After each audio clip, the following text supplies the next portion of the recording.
सास का गुस्सा। प्रतिमा एक बहुत ही प्रतिभाशाली लड़की है। उसे पढ़ने लिखने का बहुत शौक है, लेकिन उसकी शादी जल्दी हो गई तो उसने पढ़ाई बीच में ही छोड़ दी। अब शादी के कई साल बाद वो अपनी पढ़ाई दोबारा शुरू करना चाहती है। इसलिए वो अपनी सास जानकी और पति रोहित से कहती है, मैं आप दोनों से कुछ बात करना चाहती हूँ। हाँ बोलो, क्या बात है? मैं अपनी पढ़ाई दोबारा शुरू करना चाहती हूँ। बहू पागल हो गई है क्या? अब शादी के इतने सालों बाद तू दोबारा से पढ़ाई शुरू करेगी? तेरा दिमाग तो ठिकाने पर है। और घर का काम कौन संभालेगा? माँ जी, पर इसमें बुराई क्या है? मैं सारा काम संभाल लूंगी और पढ़ाई भी कर लूंगी। आप बस हाँ कर दो। प्रतिमा, क्यों बहस कर रही हो? माँ ठीक तो कह रही है। अब पढ़ाई करके क्या करोगी? बहू, हमें कौन सा तुमसे नौकरी करवाना है? तुम घर का काम संभाल लो, हमारे लिए बस यही काफी है। इस तरह प्रतिमा को उसकी सास और पति ने पढ़ाई करने के लिए मना कर दिया। लेकिन प्रतिमा ने किसी तरह से अपने पति को मना लिया और एक अच्छे से कॉलेज में एडमिशन ले लिया। जब ये बात उसकी सास को पता चली तो उसने सोचा, बहू, तूने मेरे मना करने के बावजूद पढ़ाई शुरू तो कर दी है, लेकिन मैं भी देखती हूँ कि तू कैसे पढ़ती है। अब जानकी ने अपने बहू को परेशान करना शुरू कर दिया। एक दिन जब प्रतिमा पढ़ाई कर रही थी, तभी उसकी सास उसके पास आकर कहती है, अरे बहू, क्या कर रही हो? पढ़ाई कर रही हो? तुम्हें याद है ना, आज हमें शर्मा जी के बेटे की शादी में जाना है। चलो जल्दी से तैयार हो जाओ। माँ जी, कल कॉलेज में मेरा टेस्ट है, मैं उसी की तैयारी कर रही हूँ। आप और रोहित जी चले जाइए ना, मैं नहीं आ पाऊंगी। नहीं बहू, चलना तो पड़ेगा तुम्हें, नहीं तो शर्मा जी की फैमिली को बुरा लगेगा। तुम्हें तो पता है वो लोग कितना मान सम्मान देते हैं हमें। और रही बात पढ़ाई की, तो तुम शादी में से आने के बाद पढ़ लेना। नहीं माँ जी, वैसे भी सुबह से घर के कामों में लगी हूँ, मेरी कोई तैयारी नहीं हुई। आप चली जाइए। अरे बहू, कैसे बात कर रही है तू? जैसे पढ़ लिख कर तुझे कोई कलेक्टर बनना है। छोटा सा टेस्ट ही तो है, अगर इसमें नंबर कम भी आ गए तो कोई पहाड़ नहीं टूट पड़ेगा। प्रतिमा को मजबूरन शादी में जाना पड़ा और वो देर रात को घर पर आई। थकान और लेट सोने की वजह से वो सुबह लेट उठी और अपना टेस्ट भी नहीं दे पाई। प्रतिमा को जानकी के ऊपर गुस्सा तो बहुत आया, लेकिन वो क्या करती। इसी तरह एक दिन प्रतिमा कॉलेज गई हुई थी तो जानकी ने एक कबाड़ी वाले को घर बुलाया। भैया, ये सारे अखबार और साथ में ये सारी कॉपी किताबें ले जाओ। अरे माता जी, ये तो नई कॉपी किताबें हैं, ये क्यों बेच रही हो? ऐसा लग रहा है कि अभी अभी दुकान से लाकर मुझे बेच रही हो। मुझे अपने घर में क्या बेचना है क्या नहीं, ये तुम मुझे बताओगे हैं? जो बोला है वो करो, और नहीं लेना तो बता दो, मैं ये किताबें किसी और को बेच दूंगी। अरे नहीं नहीं माई, गुस्सा क्यों होती हो? लेता हूँ ना मैं। ये लो माई, आपके 250 रुपए हो गए। थोड़ी देर बाद प्रतिमा कॉलेज से आती है तो सीधा काम में लग जाती है।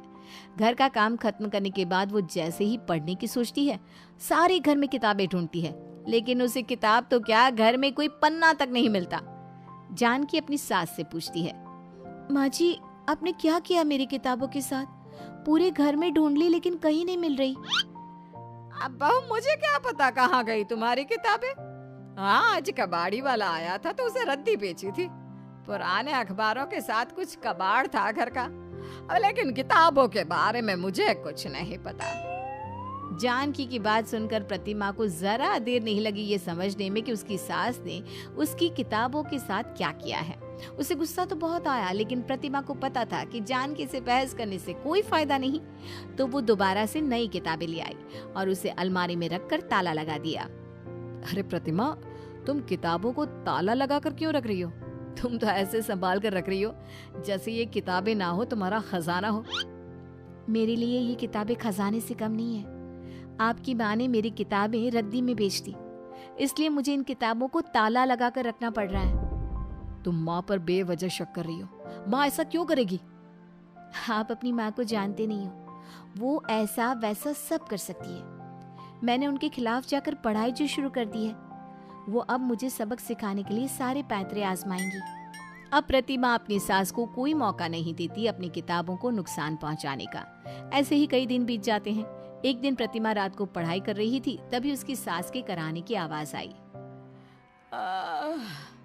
न जाने आज इतना दर्द क्यों हो रहा है। पहले तो कभी नहीं हुआ। सास की आवाज सुनकर प्रतिमा उसके पास जाती है। क्या हुआ माँ जी, कहाँ दर्द हो रहा है आपको? क्या बताऊं बहू, पेट में बहुत दर्द हो रहा है। पहले ऐसे कभी नहीं हुआ, न जाने आज ही क्यों हो रहा है। पहले कभी मैंने पढ़ाई जो नहीं की थी। क्या कहा बहू? अब कुछ नहीं माँ जी, मैं आपके लिए दवाई लेकर आती हूँ। इस तरह प्रतिमा ने पूरी रात अपनी सास की सेवा की और पढ़ नहीं पाई। इसी तरह से कुछ दिन बीत जाते हैं और प्रतिमा के फाइनल एग्जाम आने वाले होते हैं। उसकी सास को ये बात पता चल जाती है तो वो अपनी बहू को पढ़ाई करने से रोकने के लिए नई नई चालें चलती है। बहू, आज मेरी कुछ सहेलियां घर पर आ रही है, वो खाना यहीं खाएंगी, तो तुम सारी तैयारी कर लेना। माँ जी, आपको अपनी सहेलियों को बुलाना जरूरी था क्या? कुछ दिनों बाद नहीं बुला सकती थी? बहू, मैंने नहीं बुलाया, उन्होंने खुद ही इनवाइट कर लिया, तो मैं क्या करूं? अगर मैं मना करती तो अच्छा नहीं लगता ना। अरे कर लेना तैयारी, मैं तेरा हाथ बटा दूंगी। मुझे पता है माँ जी, आप मेरा हाथ बटाना नहीं बल्कि काटना चाहती हैं, लेकिन मैं भी हार मानने वाली नहीं हूँ। क्या सोच रही है बहू? जाओ किचन में, मेरी सहेली किसी भी समय आ सकती है। अब प्रतिमा अपनी पढ़ाई छोड़कर बेमन से खाने की तैयारी करने लगती है। इसी तरह से जानकी के घर पर मेहमानों की भीड़ लगी रहती। वो रोज किसी न किसी को बुला लेती और सारा काम प्रतिमा को करना पड़ता था। एक दिन जानकी ने प्रतिमा को गुस्से से आवाज लगाई। प्रतिमा बहू, कहाँ हो? जल्दी से यहाँ आओ। जी माँ जी, आपने बुलाया? ये तुमने घर का क्या हाल कर रखा है? कोई भी सामान अपनी जगह पर नहीं है। माँ जी, मुझे नहीं पता ये सब कैसे हुआ। मैंने तो सुबह जल्दी उठकर सारा काम खत्म कर लिया था। पता नहीं ये घर कैसे बिगड़ गया। भूतों ने बिगाड़ दिया होगा ना। जब से तुमने पढ़ाई शुरू की है, एक नंबर की कामचोर हो गई हो। चलो सफाई करो जल्दी। माँ जी, आपसे बड़ा कोई भूत नहीं इस घर में। ये घर आप ही ने बिगाड़ा है। बाहो, मुंह संभाल कर बात कर। यही सीखती है तो कॉलेज में जाकर?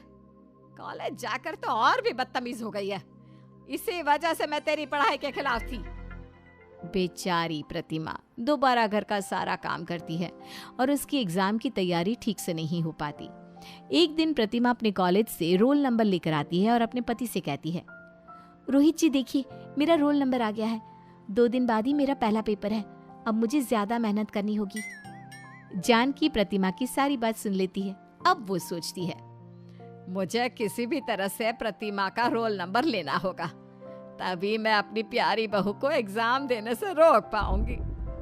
अब जानकी किसी भी तरह से अपनी बहू का रोल नंबर हासिल करना चाहती थी। एक दिन जब प्रतिमा बाथरूम में नहा रही थी तो जानकी उसके कमरे में आई और रोल नंबर ढूंढने लगी। उसने अपनी बहू का पर्स चेक किया तो उसे रोल नंबर मिल गया। आखिर मिल ही गया मुझे जिसकी मुझे तलाश थी। अब मैं इसे जला दूंगी। अब देखती हूँ कैसे वो अपनी पढ़ाई पूरी कर पाती है। जानकी उस रोल नंबर को चुरा कर जला देती है। अब प्रतिमा सारे घर में रोल नंबर ढूंढती है लेकिन उसे कहीं भी रोल नंबर नहीं मिलता तो वो परेशान हो जाती है। तभी वो किचन में जाती है और उसे किचन में जले हुए कागज के टुकड़े मिलते हैं। ये तो जला हुआ कागज, लेकिन ये यहाँ कैसे आया? कहीं ये मेरा रोल नंबर तो नहीं? कहीं माँ जी ने मेरा रोल नंबर तो नहीं जला दिया? जानकी ने प्रतिमा का सिर्फ रोल नंबर ही नहीं, उसके सपने भी जला दिए थे। मेरे प्यारे दर्शकों, आप ही बताइए, क्या जानकी ने अपनी बहू का रोल नंबर जलाकर सही किया? क्या घर की बहू को हक नहीं कि वो पढ़ सके? क्या शादी के बाद पढ़ना गलत है? क्या औरत को अपने फैसले लेने का या अपने पैरों पर खड़े होने का अधिकार नहीं है? आप अपनी राय हमें कमेंट में लिखकर जरूर बताना।